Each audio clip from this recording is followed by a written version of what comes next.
Hey guys, this is the Mostly MMA podcast, and I'm here with UFC fighter CB Dollaway. Hey CB, how you doing, bro? Not too bad, man. Just finishing up a day of training and work, training people. Had a tough conditioning practice this morning, so a little wore out. Was out in the sun.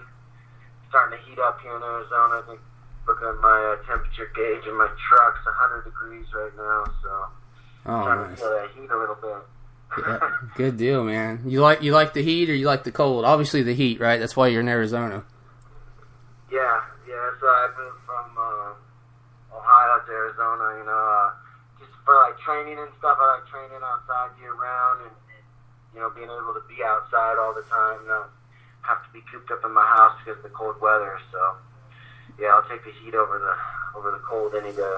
No, I feel you, man. Ohio's got some crazy seasons. It wasn't just too long ago I got sunburned one day and it literally snowed the next day. So Ohio, man. Yeah, so my dad's still back there. So yeah, he's telling me, he's like, yeah, when we get 70 degrees, the next snowing. So you never know what you're gonna get. I lived there, since I was 12. I was born in Michigan and Ohio. Moved out of Ohio when I was like 18. So yeah, I dealt with the cold for a while. Yeah, I know the seasons and it's rough. For sure, bro. I know all about that elevator incident. You think you could maybe walk us through it a little bit? Yeah, I mean, just basically for me, what happened, I was running up to drop my backpack off for after the mock weigh-in. I was in there, a bunch of us, and there's like 12 of us in there. It was going up and stopped at the second floor. People going in and out, and all of a sudden it just cut loose. The doors were open, just cut loose and dropped to the basement. So it dropped like 30 some feet, and we hit the bottom. I felt something felt like this jolt go up my back. Didn't think anything of it at the time. I was like, still felt like I was gonna be all right. And then once I got out of it, started kind of walking around, started feeling stuff tightening up. Just had to, end up ultimately pulling out of my fight. Didn't want to go in there without, putting my best foot forward. And then, upon examination and stuff, MRIs and stuff, there was some more issues, which I'm not really gonna get into. Kind of got some legal stuff going on. Fighting at the hotel back and forth right now, but sure. Yeah, stemmed some more issues after we got a better look at things, X-rays and MRIs. So, just it's been a shitty process, but back to where I'm able, training and got that fight coming up July 7th. So it's a little light at the end of the tunnel. Yeah. Getting around back to what I do. Definitely. Kind of a dark period of life, anytime you can't do what you love to do. So I'm just happy to be back training and happy to get back in there and give it a go in the octagon again. Yeah, for sure, and we're happy to see you back. Now you've got a matchup with Ed Herman. Are you excited about this matchup? Oh, for sure, man. Especially with it being at light heavy, my first fight at light heavyweight. My time off. Kind of lost some weight, so I'm not as big as I was. My fight that was supposed to happen on September 10th, I was going into it as weighing about 220 pounds, cutting down, to the light heavyweight limit. Felt good, but the cut didn't really hurt me or anything. Felt good about it. Where this camp, I'm actually trying to put on about 5 to 10 pounds, in the next 2 months to get some size, but. Yeah, Ed Herman's fought most of his career at light heavy or at middleweight, so he's not a ginormous light heavyweight. So I think it'll be a good fight for me for my first fight there. Size-wise and stuff, I'm not gonna have an overly big opponent, and should be able to settle in after that. Get in there and get one under my belt. For sure. How do you think you match up with Ed? How do you see this fight going?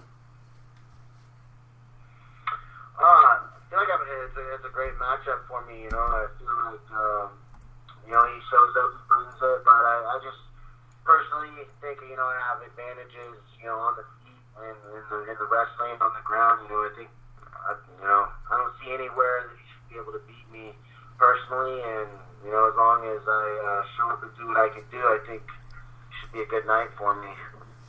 Taking out Ed would be your 10th win in the UFC. What's that mean to you? Personally, it's been a long journey. Yeah. In the UFC already, the 10th win would be huge. I think it would be like my 18th or 19th fight. It's hard to keep track anymore. Yeah, it's kind of weird, when people talk to you and they call you a veteran. It just seems like yesterday, I was going on the Ultimate Fighter and starting this journey. So to be where I'm at today, it's been a long road, and it flew by, to tell you the truth. Yeah. Like I said, it seemed like yesterday I was getting packed up and leaving to the Ultimate Fighter. So it's been a fast life, and pretty fast 10-year career. You never imagined that it would have went by this quickly. For sure, man. I'll get into the Ultimate Fighter in a second, but do you see yourself staying at 205 pounds? I don't know. In September, I definitely thought it was a permanent move. I'm a little lighter now, but the lifting and stuff, I've been able to pick up my lifting a little bit more, and actually starting to put some weight on. So I don't know. I'm just gonna kind of feel it out. See how I feel when I get in there. Yeah. I train with one of the top light heavyweights in the world every day, Ryan Bader. So I don't think there's gonna be any surprises when I get in there with Ed Herman or some of these other guys. Sure. I know what I'm getting into, size-wise, strength-wise, speed. I feel like I should have speed advantage over these guys. I've been fighting lighter guys, my whole life. But truthfully, I feel like the middleweights are just as big. Mm-hmm. They cut down, but then by the time they rehydrate up, or we rehydrate up, we're light heavyweights. Every time I was going in the ring, I was well over 200 pounds. Sometimes 205, 210. I've heard of guys weighing 220. Some of the Brazilian guys that fought at middleweight, but on fight night, are weighing as much as 220 pounds. So it just makes sense for me to move to light heavyweight. I think it'll be a happier life.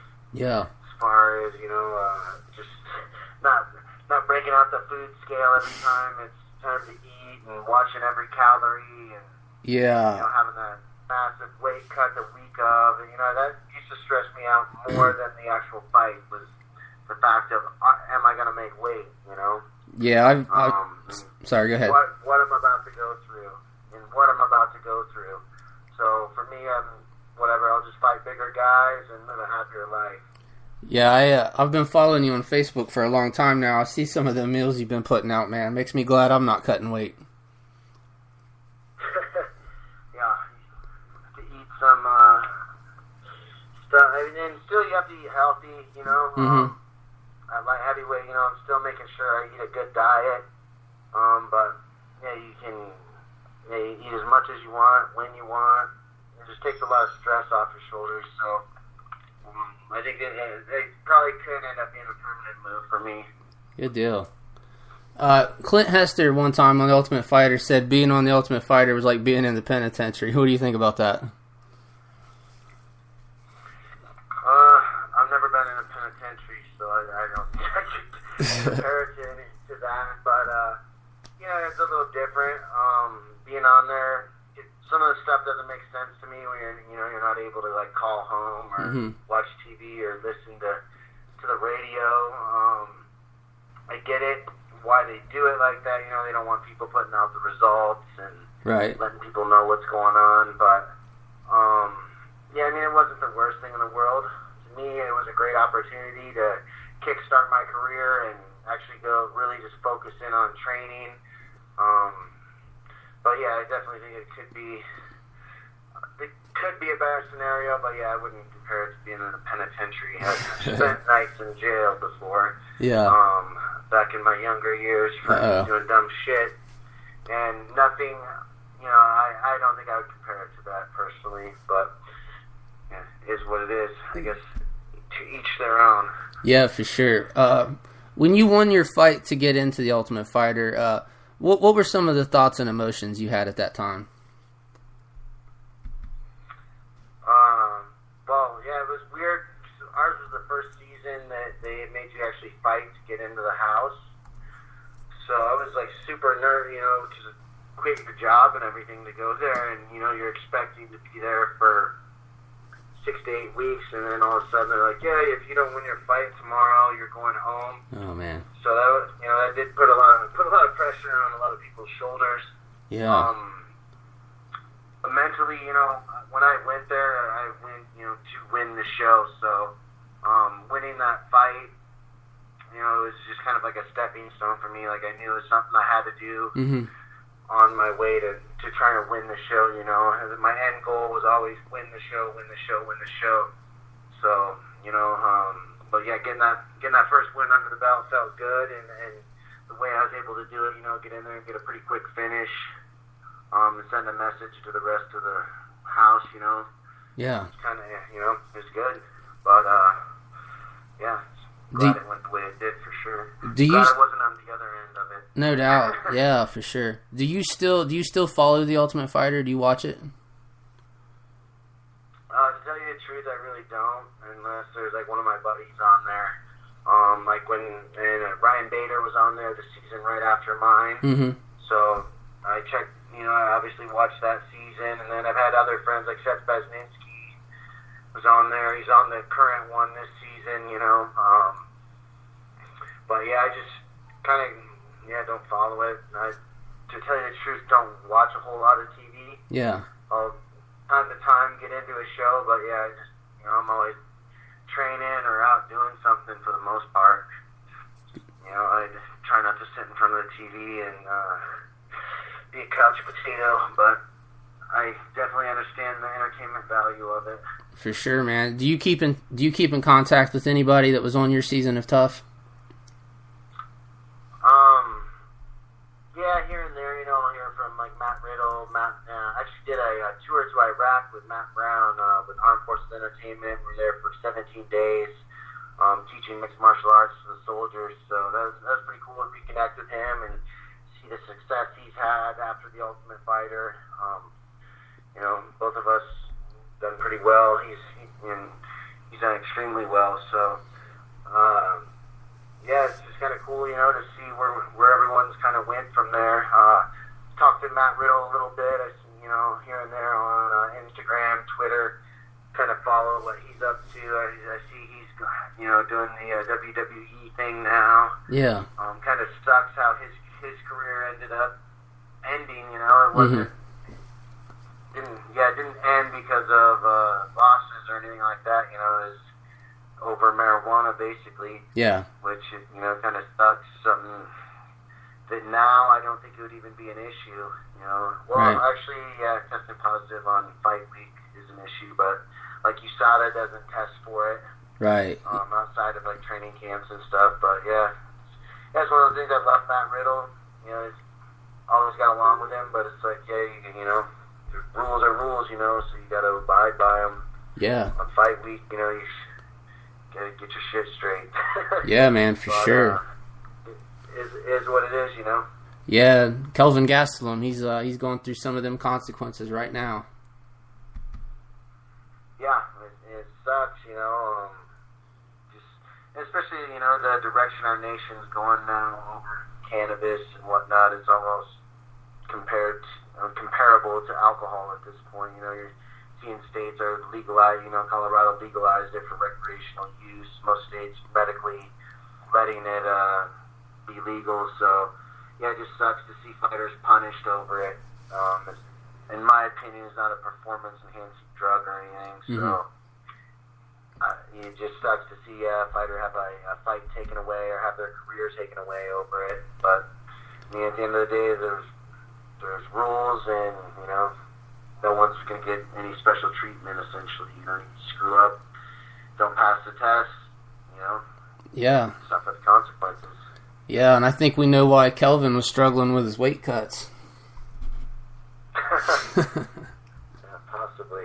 Could have had something to do with it, but that or, he's a pretty big dude for 172. Yeah.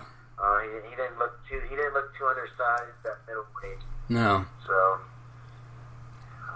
but yeah, I think I've even heard rumors of him wanting to return back to welterweight though. Yeah. Yeah. Yeah, I don't know. I think he's not a very tall guy, so it might be a better option for him. But yeah, maybe that could have contributed to some issues with his weight cuts. Who knows? Gateway to the fridge. Out of all your fights, is there one you wish you could redo? Definitely wish, the Lyoto Machida fight. Definitely wish that I could redo that one.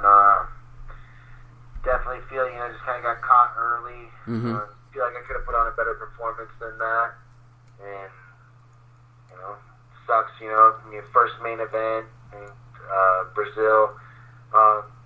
It was just it was a weird scenario down there fighting at like 4:30 in the morning. Yeah. And everything.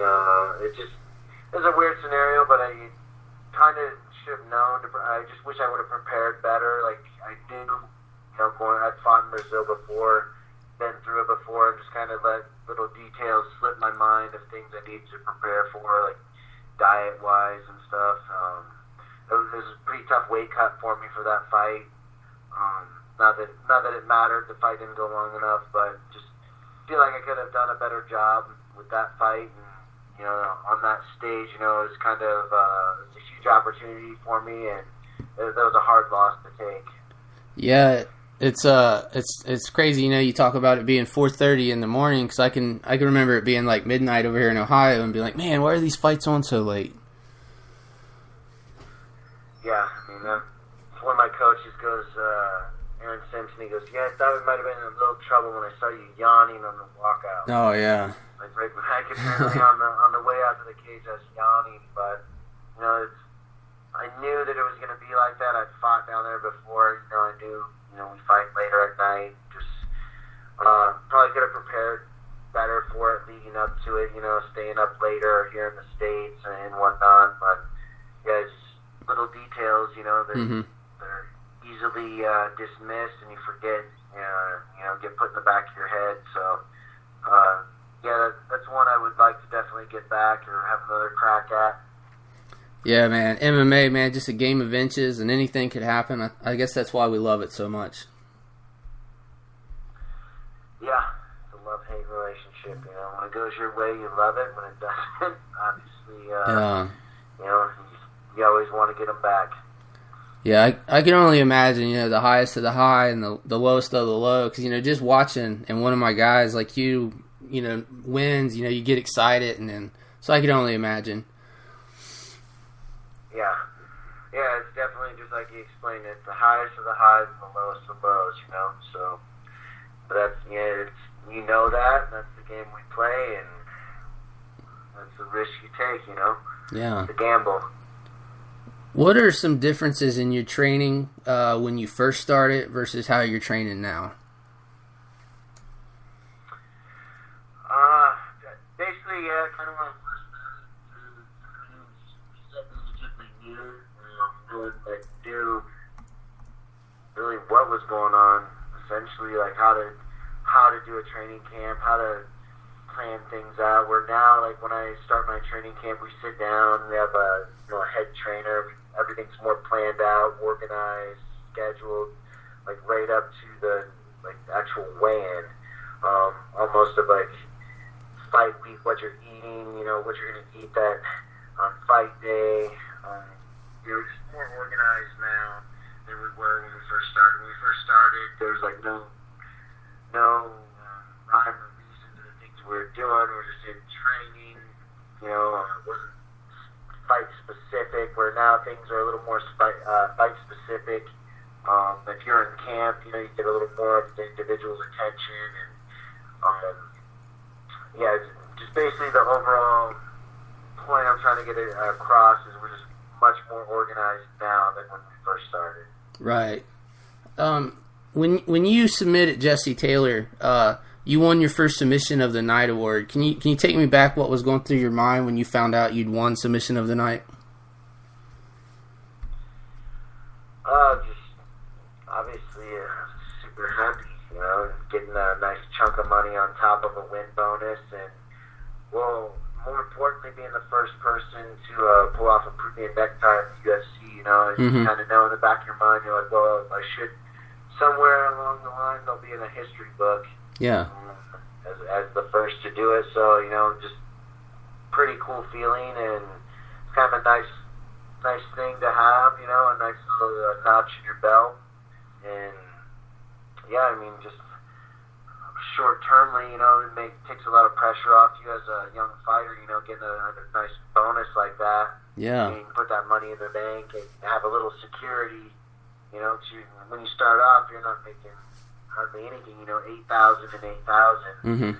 By the time you pay taxes, trainers, agents, you're not left with a whole lot. So right. You got to get a nice bonus like that, you know, to be able to put it away and have a little security and a little relief off your shoulders is nice. Yeah. You know, I like Jesse Taylor, and I'm rooting for him this season, but I've got to have a laugh at the way they're promoting him on The Ultimate Fighter. Like, he never got his shot at the UFC, when in reality, he did get his shot at the UFC, and you beat him. Yeah, I mean, well, he got 2 shots. You know, he had his, you know, if he didn't do what he did that night, you know, he would have possibly been, you know, his life could have went a lot different way. Yeah. You know, if he didn't have his issues that night, you know, maybe he beats Amir Sadallah in the finals and becomes the Ultimate Fighter. It's just, that's life, you know, the decisions you make. There's lessons to be learned there for sure. Yeah. You know, the decisions you make can affect you the way your life goes, and he's definitely one of those guys you can look at and be like, man, you almost feel bad for him, but you can't, you know. It's like he decided to do the things he did, and yeah, that's that. And then, yeah, he did get a second chance. You know, they brought him in to fight me. Unfortunately, you know, I was able to catch him in a Peruvian necktie, and I like him too. As a person I've hung out with him, he's a good dude, but, you know, it's unfortunate that things went down the way they did. And then I believe he was kind of talking bad about the UFC or something. Is ultimately what led to him being kind of barred from there for a little bit. He was saying how he was being treated as opposed to like how Rampage Jackson, he was comparing himself to a former UFC champion. Right. When Rampage had that kind of freak out incident, and it's like, yeah, to be putting your, you know, you're not even in the UFC yet, and to be trying to compare yourself to how a champion is being treated. Right. You know, I feel like you're a little off the reservation there with that. So, you know, he's again a bad decision, but you know, hopefully he gets to right the ship and does well on this Ultimate Fighter, and does get his second or third. I guess we'd call it his third chance now. Third time's a charm. You know, at the UFC. So, you know, I'm definitely rooting for him, and I hope it goes well. Yeah, I can definitely relate a little bit to some drunken, stupid nights. So I don't try to judge too much. I'm just glad that nobody was sitting there recording me when I was acting like an idiot. Yeah, I mean, I've had disorderly conducts and stuff that have landed me in jail for being having stupid nights, and I guess I just never had as much on the line as he did. Right. And acted that stupid. So, you know, I don't know. But, you know, he did it. He's lived it. He's made his way back, and you almost got to give him props for that. You know, he kept fighting and found a way to get back there, and, you know, so hats off to him. Yeah, it'd be a great comeback story for sure. Oh, yeah. Make him.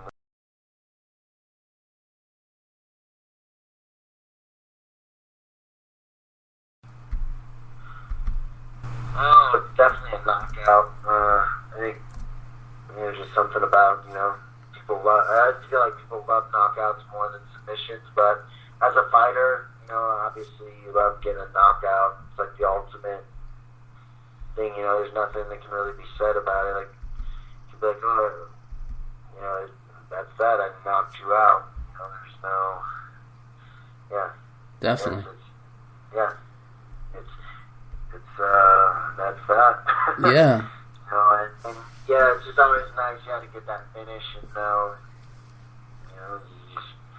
and I guess probably because of the fans, in my opinion, like the knockouts more. So it's always great, to deliver a knockout. Definitely. You can get it done. Do you have any sponsors who's been with you since day one?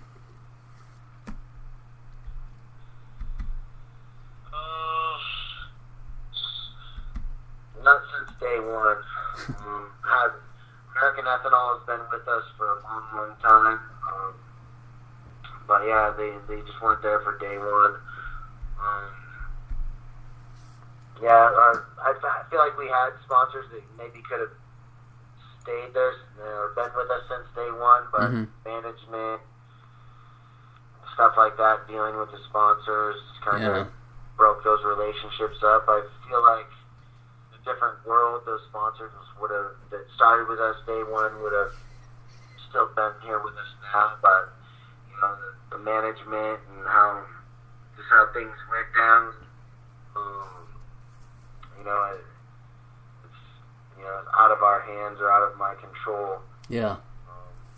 So it kind of drove a wedge between athlete and sponsor. A lot early on in my career, they didn't want us talking to the sponsors. It was always a middleman. Right. So when things went bad, it kind of went bad for everyone. And that was kind of a learning lesson, to actually build relationships with the actual sponsor, not have an agent or someone there representing you. Yeah. It's fine to have them there representing you, but also have your own personal relationship outside of that. Right. So if things ever do go bad between them, you can still have your own relationship and be able to work with them. Yeah. We talked about the weight cut and stuff. After you get done with your weight cut and you get done with your fight, what's a food you like to treat yourself to? Oh man, I get that a lot.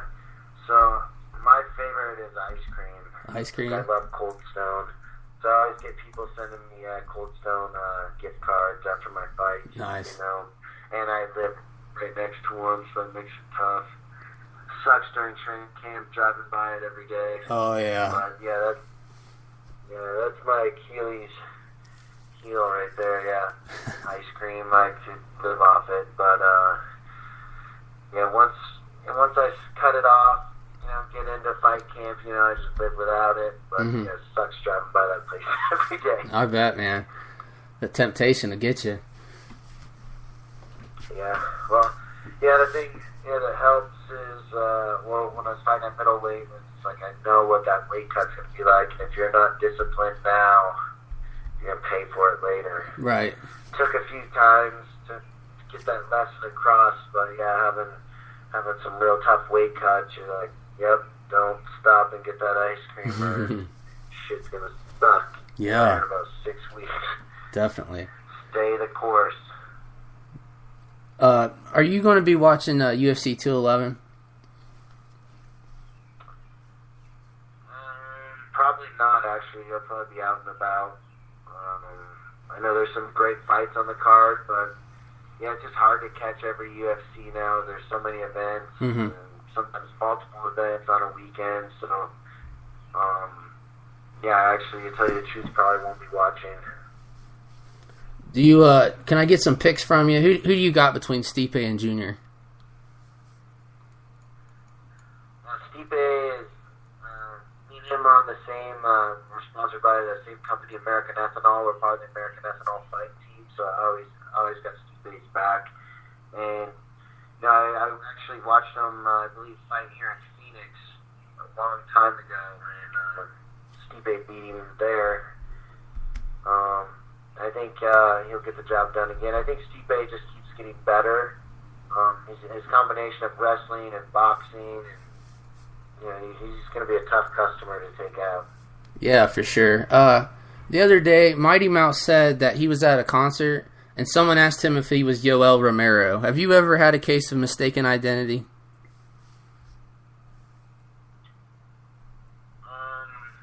Nope. Especially, that's like a crazy mistaken identity. Yeah. Yeah, I've stood next to Yoel. I've stood next to Mighty Mouse. So yeah, that's a tough one to to mistake. But yeah, no. Actually, you know what? I did. You that you refresh my memory. I was in the airport and I had this guy yelling at me. He thought I was Nate Marquardt. He's like, "Bro, are you Nate Marquardt?" And I was like, "No." And yeah, I didn't even elaborate on it. I was like, "Oh." That's crazy. Thanks for ruining my day. Dude, you should have told him yes and signed an autograph for him and took a picture. Yeah. Yeah, I've actually heard other fighters that have the same stuff happen. You know, I think people they see you, they know your face, but they don't know your name, and they just kind of throw one out there. You know, that's what it is. definitely. What do you think about all these MMA guys calling out boxers?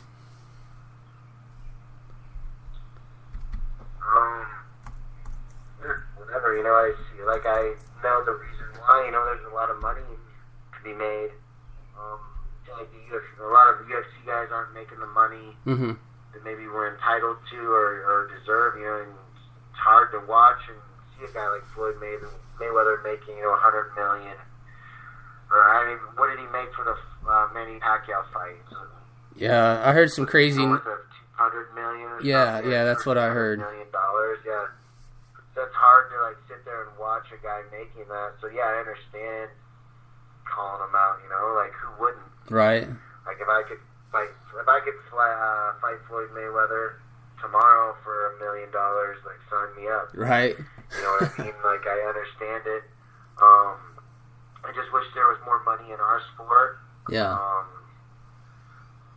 But yeah, I just don't feel like I feel like they are two different sports, and I feel like whenever one goes to the other's playground, you know, you're gonna get dealt with. I don't think if Floyd and Conor fight, I don't really see it being much of a boxing match. Right.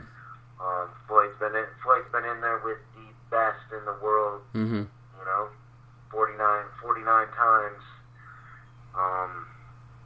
Gee, I just don't see what Conor is going to be able to bring, and he's only limited to boxing. Yeah.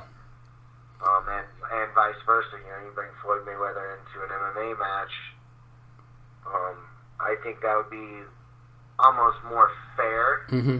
Is to bring Floyd into an MMA match as opposed to Conor into a boxing match.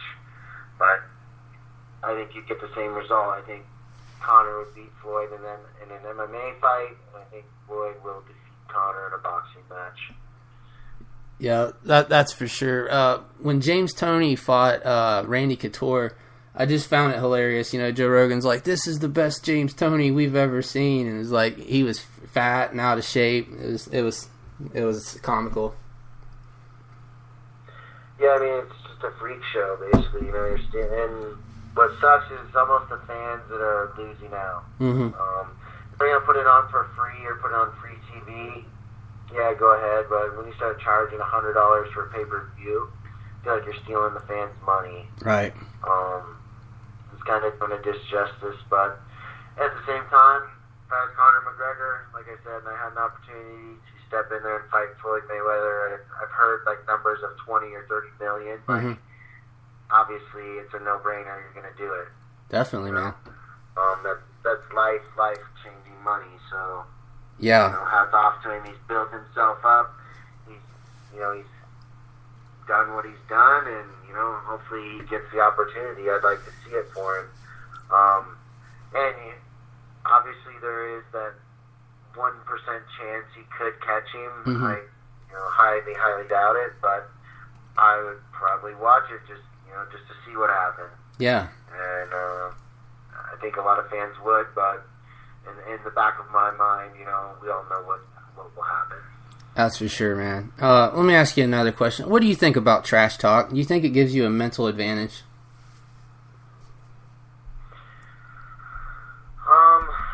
Yeah, I don't know. I've never really got into it. I've had guys trash talk me. I've never really gotten too big into the trash talking. I don't think it gives you a mental advantage at all. At the end of the day, by the time once you're in the cage and you're fighting, like, you're not remembering any of that. Right. You're so dialed in on your opponent in front of you.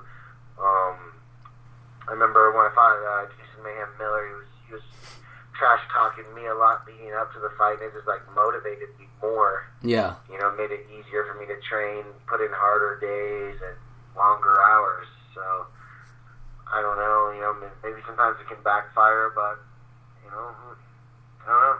Some people do it, I think, to, like, get themselves pumped up.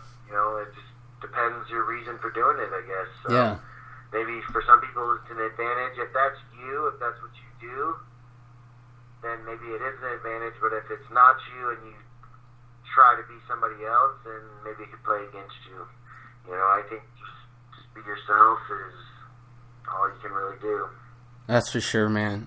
When you were first starting to come into MMA, what's a fighter you looked up to? Wanderlei Silva. Remember just watching his, like, highlight reels from Pride. He was a vicious, he's a mean SOB. So Yeah. It's like, if there's one fighter I'd like to kind of mirror my style after him, or try to be like, and, he was the man when I was getting into MMA. He was the man, pretty much everyone looked up to. Yeah. Just for his vicious, knockouts and in your face, and yeah, he was an exciting fighter. So those are the things, I always wanted to try to be exciting and sort of build my style into being an exciting fighter. Coming from a wrestling background, that's not an easy task. Right. So, just try to work on the striking as much as I could, and just try to become as well-rounded as I could, Yeah. But, yeah, definitely, those were the people, like Wanderlei, Vitor Belfort, those were the guys you kind of, watched, and you were excited to watch them.